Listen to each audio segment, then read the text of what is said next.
So welcome back. Before going to a new topic, in the next video we'll start with velocity and arc length. Before going to that, I would first want to clear out a few stuff from the last video. So you can consider this as an extension of the last video. I mentioned there's something called this ellipse, right? Ellipse on a plane. Now see, you might have some questions from this. Like I took this x equals to a cos t and y equals to a sin t, and I got something z equals to this. You just put this into the equation of a plane, this equation, and you get this z. But how is it actually working? How are you getting the ellipse? So where's the ellipse? The ellipse should be somewhere. Let me take a different color. I think red would look nicer. Yeah. So the ellipse is somewhere. This is like this. This is the ellipse. Okay. My drawing is very bad. So like this ellipse, the perimeter of the ellipse is along the edges of the cylinder. Okay. So the cylinder is a circular cylinder. But so you have the x coordinates from here. This is a circular base. So the x, as you know, circle. So it's a cos t, a sin t, a is the radius. And z, so we want ellipse on a plane, and this is a plane, right? This is a plane.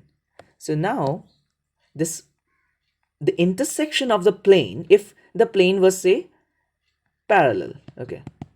So this was say parallel to the xy plane, then this would have given us a circle because this base is a circle. This would have given us a circle.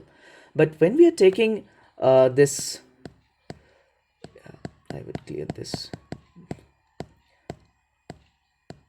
Yeah, when we're taking this slanted plane, then this is giving us an ellipse. Okay, because you can picture it like some part is getting deformed. Okay, some part is getting compressed, some part is getting elongated. Not really elongated, but some part is getting compressed. That's essentially what's happening. Now, for this also, the x projections and the x projections are, and the y projections are on this xy plane, right? This xy plane. There are the x and the y projections. Here. So the x and the y projections remain the same. They are from this circular base. Yeah, the projections are here. Circular base. So they stay the same. They stay a cos t and y equals to a sin t. But what we need is the z component, because z projections are somewhere here, then somewhere here. And now you have the equation of the plane. This ellipse lies on the plane. You know the x and y, so you need to solve for z, and that's essentially what we did. So that's why it gives us the plane. I hope you have understood it visually, and I thought I need to clarify it a bit more. And next, this circular helix. Again, x equals to a cos t and equals a sin t. I guess this is pretty clear because, again, you can take this circle. I'm sorry, it's pretty bad, but okay, this is x, y, z. So this should look something like this. This should look something like a circle. And this circle is now, you can imagine it as a compressed spring. So you have a spring, you compressed it on your desk completely, like it's almost a planar thing right now. Now that gives you a circle. So it's a cos t and y equals to a sin t. And again, it's moving upwards along the z direction. So x and y are not changing at all. But z, why is it changing linearly? Again, think of that compressed spring. You have the compressed spring. It's now you slowly release it such that it doesn't accelerate, or it's in a constant velocity. It's going upwards, because what happens if it accelerates? What happens if you just leave it, or you forcefully pull it upwards? Then some part of it gets elongated, some part of it gets compressed. So it's not a perfect helix. It's like there's some, you may say, deformity, or you may say some something that is that all the parts won't match with each other. They won't be symmetric. All the circular sections. So yeah, that's the reason. It's this circle, they slowly go upwards. You cannot, you are releasing that spring. Okay, so you have this my drawing skills are very bad, I'm sorry. Yeah, this is the spring. So you have first had it like this, concentrated here, and you slowly release it. So it goes up, up, up, up. And in this way, every section, this section, this section, every section gets elongated in this equal way, in an equal way. So they're equal, they're symmetric, perfectly symmetric. Each section is perfectly symmetric, and that's a circular helix. And for that to happen, the velocity has to be constant. It has to be a constant velocity. There should be no acceleration. And if it's a constant velocity, then the position will change with time linearly, right? Because s is equal to vt and v is constant, so s changes with time linearly. And velocity is not dependent on time at all. There's no acceleration, nothing. If there was acceleration, velocity would have depended on time.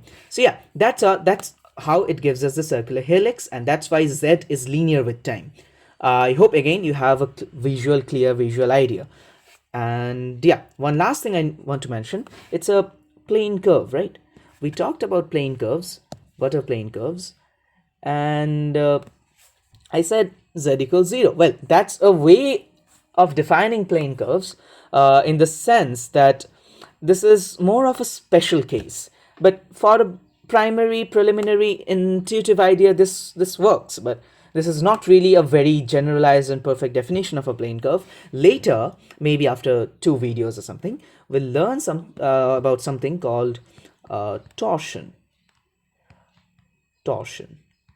And this torsion it is the definition. It is how we analyze if a curve is getting deviated from a plane. So if there's a plane like this, and we have a curve here, and now whether this curve is going up or down from the plane, that is defined by torsion.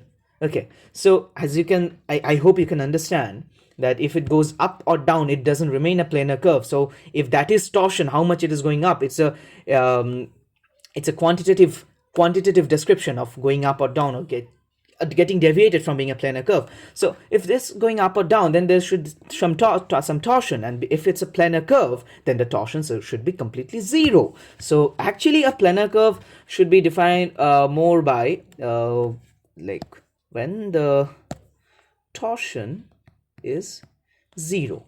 That is a much better and a more generalized definition of a planar curve, but I didn't say that in the first video because I thought it's better to give first an intuitive idea what's a planar curve, and then we'll go into it. But then I thought, okay, I'll mention this and we'll go forward.